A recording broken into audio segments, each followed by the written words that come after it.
compounding and control. It was this either or. We were literally taught you need to do this or that. You need to do this or that. And I was like, oh, what I'm learning through infinite banking and other people that have poured into my life is the wealthy people, the banks, the corporations, they're not making this choice. This is the key. They're not making this choice between either this or that. It's more of an and conversation. And the reason why a lot of life insurance people hate investments and investment people hate life insurance is we're not communicating well. And we're saying this is better than this is better than that. And I'm like, well, why does one have to be better than the other? Why can't we have a foundational conversation and say, should your 401k be at the foundation of your life? Maybe not. Yeah. But does that make the, a retire? And I know Canada's different. Does that make the Bay Street evil? Well, you guys might have a different opinion. I don't necessarily think it's quote unquote evil, but the way that people are putting their hope and trust into it, I don't think it will give them the result that they want. And so the and conversation goes, shouldn't we have control and shouldn't we have the most efficient way to use, save, grow money? And the most efficient way to do that is to have an and asset at the foundation of your life that enhances other things. And it's just another message to share infinite banking, be control of your money. And so that's a long-winded version, but it helps bring back the desire and the vision that was had in writing the and asset. Picture a day when financial control is in your hands, not the banks, not a loan officer, not the government, and not some risky stock market. We're joined here today by my dear friend, my brother, my amazing colleague in the industry, and my amazing co-host. We are joined by Caleb Guilliams, CEO of BetterWealth and co-author of The End Asset for Canadians and author of the originating book, The End Asset. Caleb, welcome to the show again. Jason, it is a pleasure to be here, and I was just ready to go home. I thought this whole introduction was going to take up our full time, so thank you, man. It's been a labor of love, and it is. I'm telling you, there's a sense of pride for multiple reasons to have that Canadian symbol, and to be able to serve the market and help people take back control. I'm really grateful for you, man. I'm really grateful for the impact that we're going to have together. I'm humbled and grateful for you as well. And for people who are tuning in for the first time, or for all of our amazing, dedicated existing listeners who are coming back, thank you. And you can get your copy of The End Asset for Canadians. Now, we would encourage you to ease on over to theendasset.ca. Again, that's theendasset.ca. And we're also going to run a special promotion. It will be limited in terms of a limited time offer, but for people who are tuning into this episode, we are going to send you a copy of The End Asset for Canadians. We want to get this book in your hands. The whole job that we hired this book to do is to get people into conversation. We want to change people's thinking so we can change their lives. And so, Caleb, let's go back to the origination of The End Asset. You're the creator, you're the pioneer of The End Asset. And when we talked about having an End Asset book available for Canadians, really, we said, look, there's not really much that needs to change because the whole approach, the whole methodology, the philosophy behind it doesn't recognize any borders, but there are some specific things that are, Canadian specific that need to be communicated across the country to Canadians in that way. But take us back to the origination. What inspired you to write the book? Yeah, so this is actually really special that you asked that question, because I came from the banking world, ironically, and I'm this 19-year-old kid that wants to make a difference, made a mission statement to help people see and reach their highest potential, realize that a lot of people are not doing that. I mean, if you just, what Nelson says about the problem, if you don't have a clear understanding of the problem, the solution doesn't matter. And what was interesting is I'm sitting at the bank, 19 years old, took over this massive responsibility of helping people with their money. I'm seeing firsthand people come in, meet with me, have no clue, have no earthly idea what is actually going on in their life.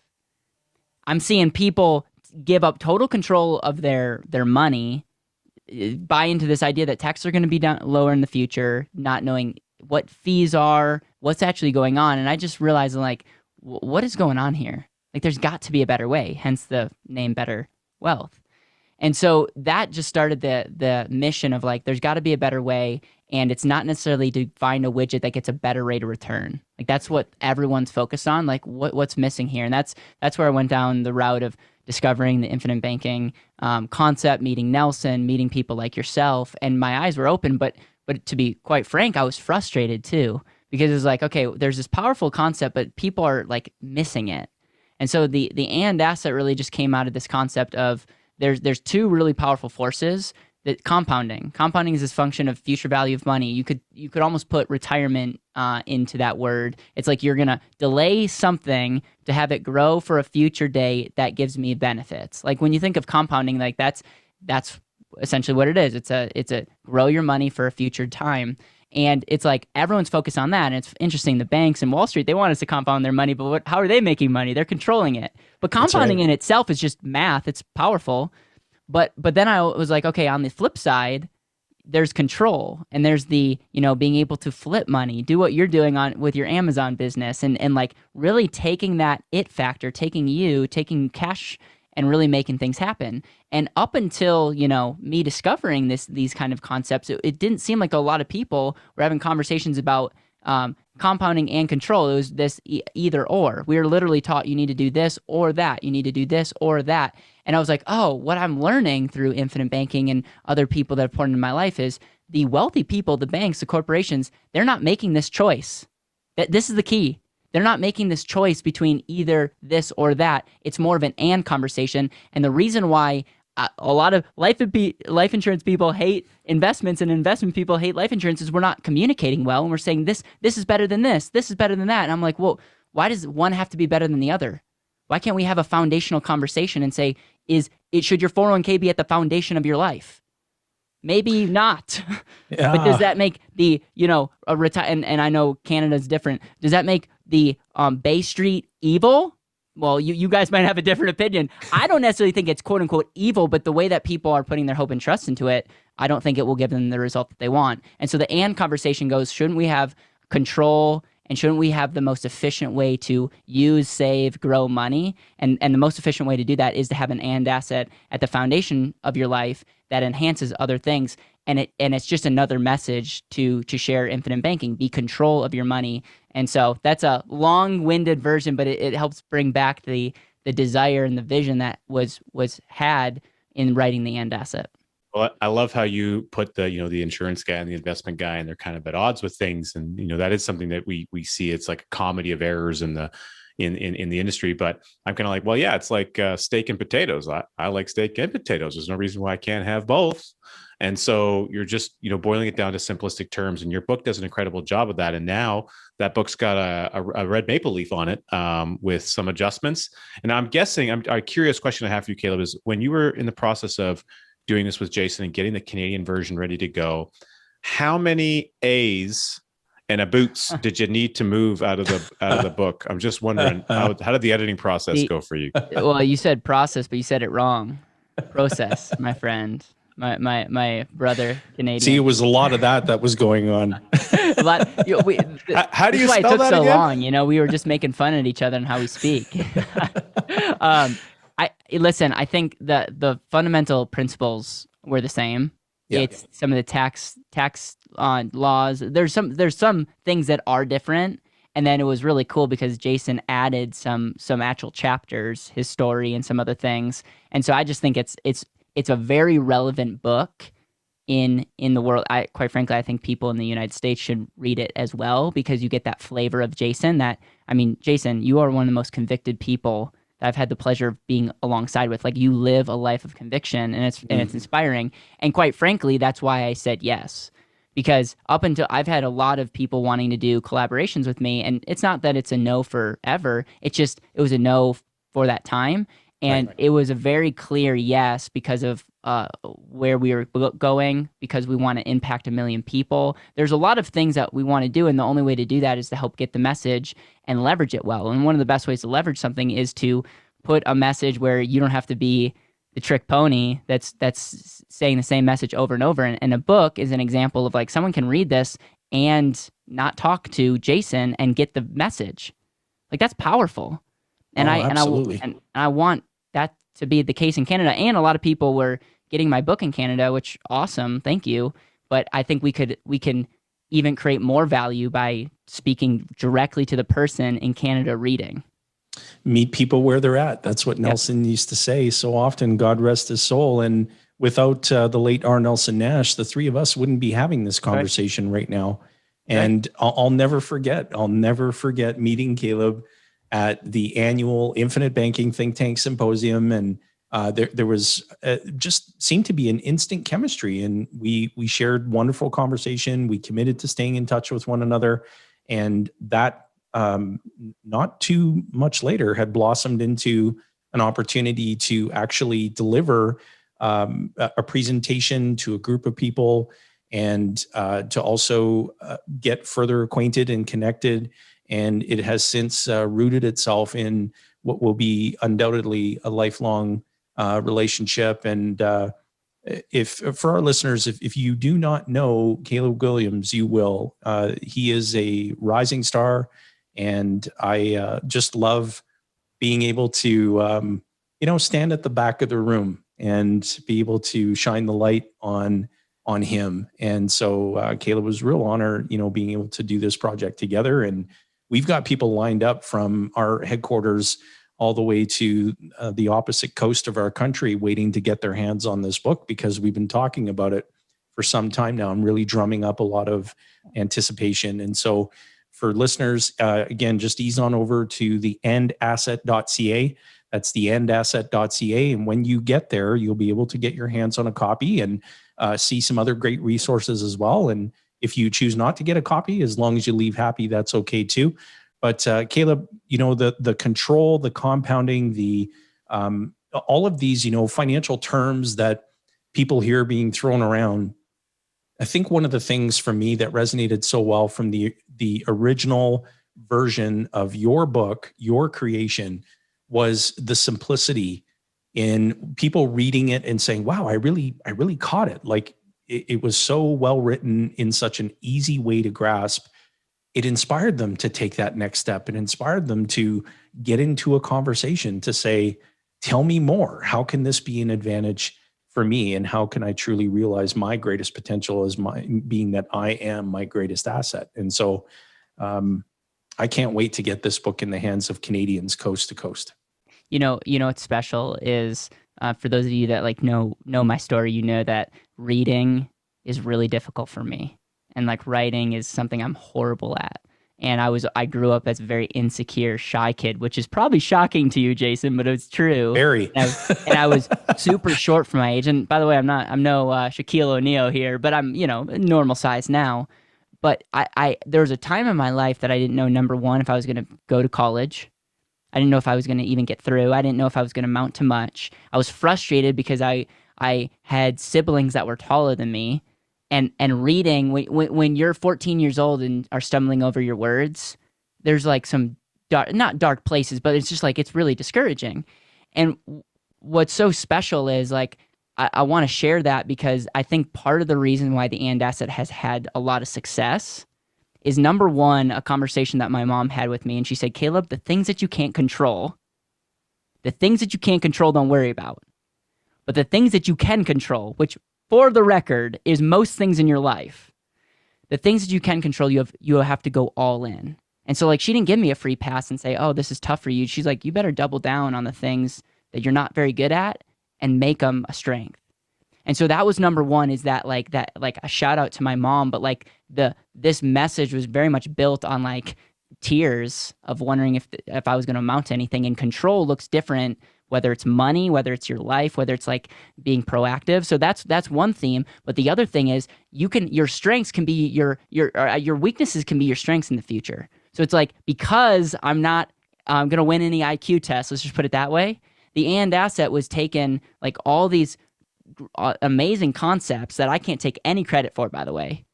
You take these concepts and you dumb them down so that Caleb can understand them. And oh, by the way, also other people find it less intimidating. And let's be honest, having color in a book was a really good idea, but for sure. But that, I want to be honest with people, because I think sometimes people look at this message and may read the book and being oh wow, this kid's a superstar. And that's like not even close to being true. It's just like, I'm so grateful for the people that came before me, poured into me, stuck with me, and for great parenting, and for praising the energy and the work that goes behind the scenes that no one will see. And so this is written out of true just gratitude for the people that poured into my life.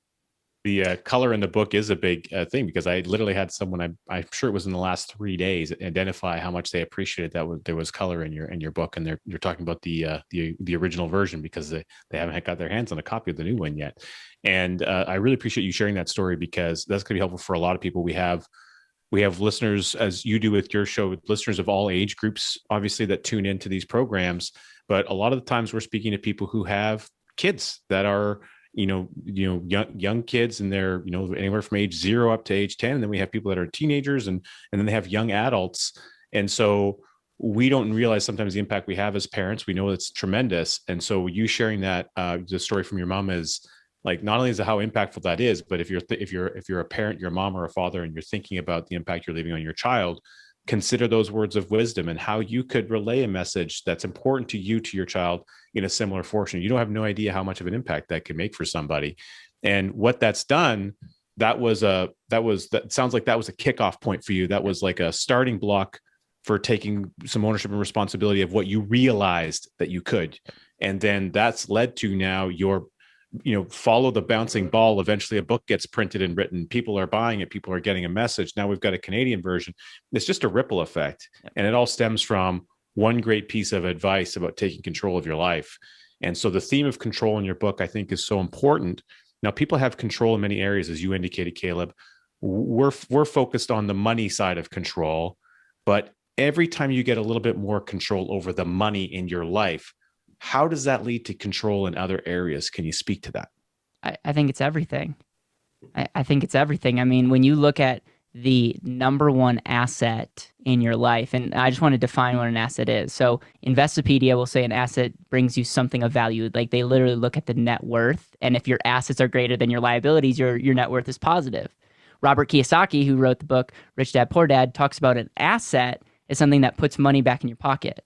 My definition of an asset is something that helps you live more intentional. Regardless of what your definition is, it's something that brings value to your life, okay? And so the first thing that we have to do is we have to say, okay, what is the number one asset in our life? And there will be people that say your house is your number one asset, because at the end of the day, it's probably that thing that's worth the most for a majority of people, which is really sad. You could look at potentially your business, potentially real estate, but what stems from making all that possible? It's yourself. Yeah, it's like, grab a mirror. Yeah, and it's like good things, and by the way, bad things in your life have a lot to do with you. And it's like, I'm going to use a big word here, but the derivative. Let's see if I say it. Like, everything that's good and bad is coming and stemming from a lot of times the actions and the people, and a lot of it comes by the choices that we make. And what I'm realizing is that the system, the banks, Bay Street, Wall Street, like, they're not necessarily designed to set us up to be wildly successful. In fact, they want to keep us alive enough to help profit the system, but heaven forbid we have control, because then we're a threat to their control. And so, again, I don't want to be this conspiracy theorist here, but it's like, look at the system and look at where the money flows, and ask yourself, are people crushing it? Are people in control? Are people actually having the financial freedom to say, this is how I want to live my life? And that's why I believe assets help us live more intentionally, because that's ultimately what the definition of financial freedom is, to be able to live intentionally. And so that's like the epiphany that we had. And we all have had it, because we're all in the business of helping people take back control. And I'm finding that, how do you put a value on control? Like I talk about in the book, it's like, what is the value of a golf club? Well, I haven't played golf with you guys, but I know you well. I don't think you're making millions of dollars off of golfing, okay? No, not a chance. My chiropractor's doing pretty good, though, every time I go golfing. But professional golfers make tons of money, not just off the sport itself, but because they're such good golfers, they have other opportunities in advertising and other partnerships. And that's an example. It's they like, get is their it the name golf on a club? golf club. Right. Is it the golf club or is it how they use it? Same thing goes with like, how do you put the true value of control? Is it controlled bad? Because we will always pick someone that had control over their money and bankrupt themselves. Was it control or was it them? And so it's, again, this is not like, I don't think this is a solution for every single person that walks the planet of the earth. Like, I think there's some people that really need to, do some soul searching and figure out like what makes them tick. But for the person that really gets it, control's got to be a value piece, because you're just never going to accomplish much in your life if you don't take responsibility. And if that's the case, we need a financial strategy. We need a financial system that enhances or highlights the value of control. And that's where the and asset comes in. And by the way, we all teach this. It's the and asset. Whole life insurance doesn't necessarily just like, oh, you got it, check, like you're complete. But it's the foundational asset that can be self-completing, and it also can allow other things and enhance other opportunities and create that emergency fund, create that opportunity fund, and really enhance control and still not disrespect the value of what our money could be worth 20, 30, 40 years from now. So I just like that, for me, was like, okay, that's the message that needs to be shared. And unfortunately, we're living in a world where people are just attacking the vehicle, which makes me super sad, because like I just had a person the other day like attack the vehicle, and it's like, okay, we can go back and forth and you're not going to listen to me. But the fundamental problem is what you're saying is you do not value controlling capital. That's it. That's a brilliant analogy on the golf front too. It reminds me of something Nelson used to say in terms of how people think. He said, I just don't understand it. You have these golfers that make tens of millions of dollars, but they spend an exorbitant amount of time looking for a lost $3 golf ball. Like, where's the logic in that? But I mean, there's so many great elements of the book. And again, the book that we're describing is The End Asset Now for Canadians, the Canadian version, which by the time this episode airs will be in full blast launch mode. I'll be on Caleb's podcast. Caleb has been gracious and generous with his time to join us here today. We are going to be engaging in some speaking engagements. Caleb doesn't know that yet. I just said that right now on the episode, but I'll get with your assistant, Caleb. We'll get it all booked.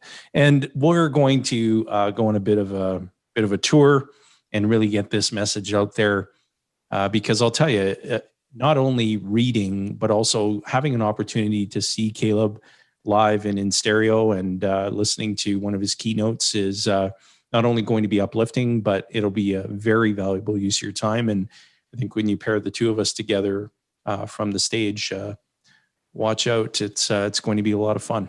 Well, Jayson, do you remember one of the first things that you said to me when we talked about this collaboration? You said, "Put on your seatbelt, buckle up."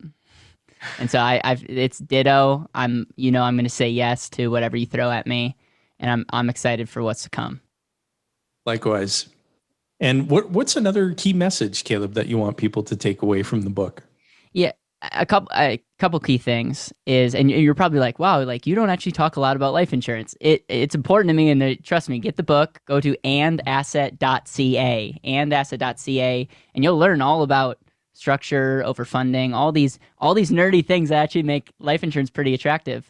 But for me, like one of the other key things that I just want to share with people is ask you what you would do if money wasn't an issue. What would you do if money was not a thing? And the reason I ask you this is when we talk about efficiency, and I could ask you like, what's more efficient, walking or driving? And majority of people would say driving, but we're failing to ask where are you going? Like we are so caught up in North America, and we think we have all the answers, but at the end of the day, what I'm finding is a lot of people want to understand all the tactics, want to learn how to maximize the tax code and all these things, but they ultimately don't have the ultimate metric or key to figure out what's actually going to be success. Right. Or what does success look like? And so if I had one message, if I had one thing that I can encourage people, it's to get really ultra clear on what you want out of life realize that life, we're not getting it back. Realize that it goes quickly. Realize that it's the greatest blessing of all to just be alive right now. The odds of being born are insane. So we have to like get that, and we have to be like, what would success look like? Well, like, what does intentional living look like? And then design your life around that. Design your money and how you think about money around that. Design who you spend your time with around that. I just bought a domain called valueleveraging.com. Why? Because I think like value and leverage are two things I'm fascinated with. And it's again, but why? It's because it's like, wow, like I want to live a life of value. And ultimately, if I can leverage that value, that means I'm living a more valuable life. It's like a self-licking ice cream cone, you know? And so it's like, wow, like that. So it's that encouragement. And then the other thing that I want to say, so get really clear on what that looks like. And then ROR. A lot of people, when they hear the word ROR, they think of rate of return, okay? And we will be a zombie or whatever, a sheep, and we'll say, oh, you can get me 9 versus 8, like 9 is better than 8. I'll make all the choices of my life or future because I'm getting 9 over 8. And it's like, okay, what Wall Street has done a phenomenal job is they've told us that we're going to tell you this thing called rate of return, and you should care enough about that you should dedicate your whole life, and we're going to brainwash you as it relates to how to think about money. I'm serious. Like, okay, rate of return is important. It goes into the compounding bucket. It's the growth of our money. Yeah. But it's like, okay, there's other things that are also important. There's like, in the book, we talk about 16 ideal benefits to a great asset. So, okay, we are valuing 1 out of the 16, and we're someone up there is saying that this thing is the only thing that matters. What I want people to know is, okay, instead of rate of return, what if ROR stood for return on result? Why is that valuable? First, look at the result that you want out of life, and then get there the quickest. That's where efficiency really makes sense. If you know what you want, create the most efficient strategy. And by the way, if the and asset or infinite banking are not the best way to help you get that, don't do it. Right. Like, I'm not up here saying this is the thing that's going to solve everybody's problems, because then I'm saying my thing or Nelson's concept or the and asset's more important than your dreams and your life. What I am saying is if you get really clear on that, I've met very few people that I can't help, okay? and so that's what I'm saying. But it really, like, you really got to get that thing figured out, your ROR statement, the clarity, and then the should you do real estate, should you start a business, should you start an and asset, should you meet with Jayson Lowe, all those things come after, and I sincerely mean that. I sincerely mean that. And so that's the other thing that's been really present to me, and I just want to encourage people to live their one life well, because I don't think we're getting another shot at life on this earth as we know it. Well, I love how you put all that, Caleb. And it's like, you know, I think another kind of example of that, well, let's take our podcast as an example. We have a production team that helps, you know, clean up some edits and chop this in and put that on there and put it over here and add some show notes and do a lot of these things. And someone has to look over it, of course, but all that's been done. Well, by having that in place, that has a dollar value. There's a cost associated with that production in place, but that allows us to do 4 episodes a month. Versus we were only doing 1 or 2 a month before, if we were trying to manage all that stuff in house. So what's the return on our time? Right. Well, that allows us to have more great conversations, spread the message, get into the ears and on the Facebooks and the YouTubes, and get in front of people more frequently, which means we are matching our objective of getting Nelson's message out to a wider audience on a higher frequency. So the frequency is the result that we're looking for, and that's worth an exchange. And so it's just one of those things that it's not about the return. The return is on how many people can view the podcast and get the message. And then what does that translate to over as an asset, the compound effect of that getting out on multiple platforms. So it's not related to a dollar value. It's related to a value that's intrinsic beyond dollars. That's right. Oh yeah. Well, we talk to people all the time. What are you seeking freedom from? And what do you want freedom of? And, you know, for myself, and for the people that we have the privilege to serve, and that we, you know, encourage this level of thinking, is to seek out more freedom of time, more freedom of purpose, more freedom of relationship, more freedom of money. There are so many financial tactics and tools, and there's so many different ways to multiply money. And it's just understanding that if you're looking at a product, whatever that financial product may be, yeah, we understand it. It has its own set of characteristics, and you should understand that and plan accordingly. But if you're thinking about, do I want to take control over this one aspect of my life, then this is not about an either or. It's not, let's put 15 financial products on the table and decide which one is ultimately going to be the one that we put all our eggs into one basket. And as well as, should I become my own banker, or should I put my money into crypto? Is it Doge? Is that how you pronounce it? Dogecoin, Bitcoin, Batcoin, Flipcoin, whatever it is that's out there nowadays. Or should I put my money into real estate? Should I put my money into the stock market? Should I give the money to the person that I was introduced to at a cocktail party who can get me 428% rate of return every quarter? And the answer is, sit down, talk to somebody, and answer the question, the DOS question. All credit to Dan Sullivan of Strategic Coach, the best entrepreneurial coach of our generation, and then some. If we were sitting down 3 years from today, what specifically would have had to have occurred in order for you to feel like you made significant progress? So we're not talking about defining a goal in the way of, I want to put my money in financial prison for the next 32 years so that it generates $1,822.12 a month for the next 27 years. That is just, people aren't thinking about and putting that deep level of thinking into what they're going to do next Wednesday, let alone 32 years from now. So talk to us more about what specifically would have to occur in your life in order for you to feel like you've made significant progress. Sure. And if you are ambitious and want to pursue freedom of time, purpose, money, and relationship, if you don't have a really good grasp and control over your financial life, then the stress is going to get in the way, the worry is going to get in the way, the numbing agents to cure those things, whether it's alcohol, drugs, whatever addiction that may be, and then you can't get to those great things in life. And so this book, and Caleb, you've heard me say this many times, and I'll repeat it for all of our listeners. We hired this book to do one job, and that's to get people into a conversation. Because when we can get into a conversation, then we can help people think differently and help them achieve more freedom of time, purpose, money, and relationship.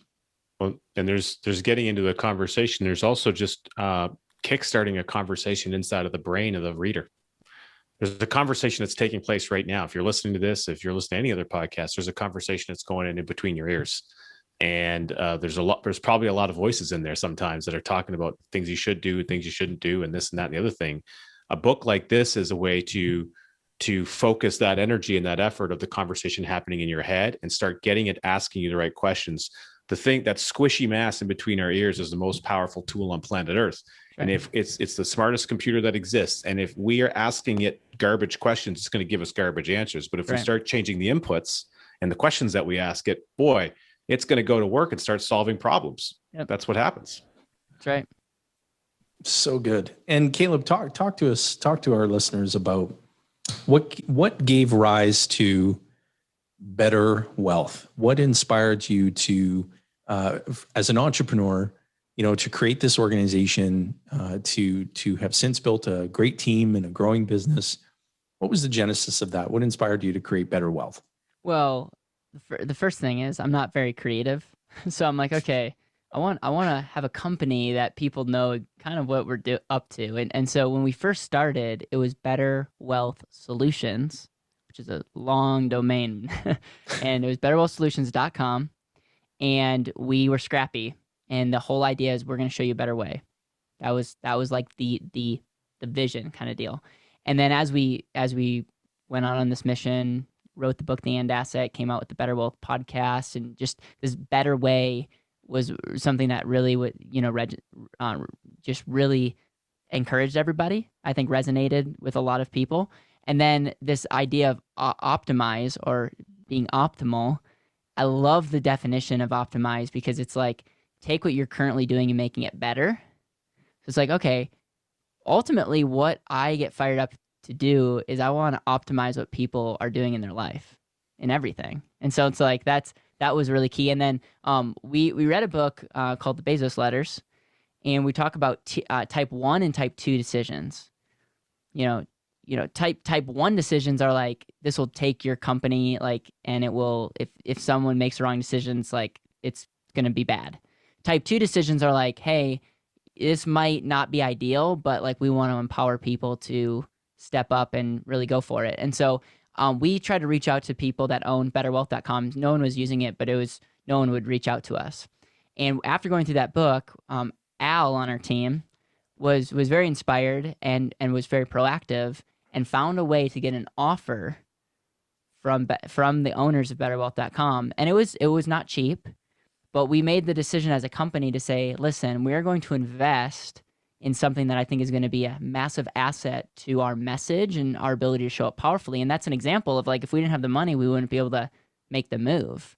But capital, access to capital, control, the evil C word, got us the ability to say yes, get betterwealth.com, and it's just a remarkable domain and a remarkable company. And so betterwealth.com has been like the company, and we want to very much better people's lives. And we've changed our mission to showing you a better way to very much unlocking intentional living, because if you don't want to live more intentionally, we can't help you. Amen. What a great mission. What a great mission. And I understand now, being that you're hailing today from the United States, so you are able to travel. You've been traveling. Yeah, I've been traveling. Yep. Doing some speaking engagements. Gosh, I miss those days. It's we get to do things on the Zooms, and we get to zoom ahead. No pun intended. I can't wait for the day that we can give each other a hug. And that's all I'm gonna say. I'm gonna get myself in trouble if I say what I really want to say. But yeah, we're starting to travel again, and I'm really grateful for that. Absolutely. And what would you say to Canadians who are tuning in and who are curious? And we do have a great dedicated base of listeners who are amazing, who are just anticipating this episode. Where can I get my hands on the book? But what would you say to folks who are tuning in to Wealth Without Bay Street for the first time and hearing about this And Asset for Canadians? Well, number one, go to andasset.ca and get a book, and then message me. Like, I love getting Instagram messages, LinkedIn messages, emails, and I love hearing from people. And what I would ask you to do is have a conversation and go back to the root, which I can't take credit. Jayson can't take credit. Richard can't take credit for these concepts. So go back to the root, start asking questions, and actually understand the why. But I'm telling you, like, you are in for a treat, and there's a lot of good resources on YouTube. There's a lot of good resources on the podcast world to learn. And I just think it's only a matter of time. Just continue to be consistent, ask good questions, and get really clear on the result, and then work with the person that can help you get that result the best. That's great advice. And we'll make sure that those folks get connected with the right people on our team, and that we're able to help them. Yep. Help them create more abundance in their lives and have more freedom of time and purpose and relationship and money, and taking control over that critical function in their lives called banking and money. And any other remarks, Rich, that you want to share with our listeners today? Well, I think I'd love to just echo what Caleb said. And again, we have people listening from all kinds of ages, and you might be discovering this 3 years from now, 2 years from now, whatever it is. Wherever you're at in your journey, the journey of 1,000 steps starts with that first step. And it doesn't matter what area of time frame you're at, doesn't matter what's going on in your life. A decision needs to be made. If you want change, The only person that will create change is you. You gotta get off your butt and go take some action. If that's buying a book, great. Buying it and having it land on your door and having it dropped off on Amazon doesn't end there. You also have to open the first page and start reading, right? Then you got to message somebody. Like, you got to take consistent series of actions to create the results you're looking for. Don't just let life pass you by. No one wants to be a bystander in your life. You shouldn't be a bystander in your financial life. The only way you can actually get the results you want is to get in the game. Wow. That was powerful, guys. So it's good. You heard it here on Wealth Without Bay Street. Ease on over to theendasset.ca.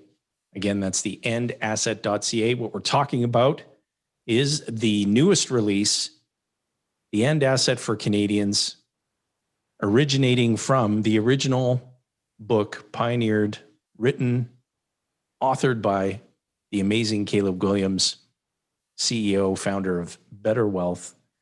Caleb, it was an honor to have you back on our show again, and I hope that you'll be back with us again many times. Thank you for being generous with your time.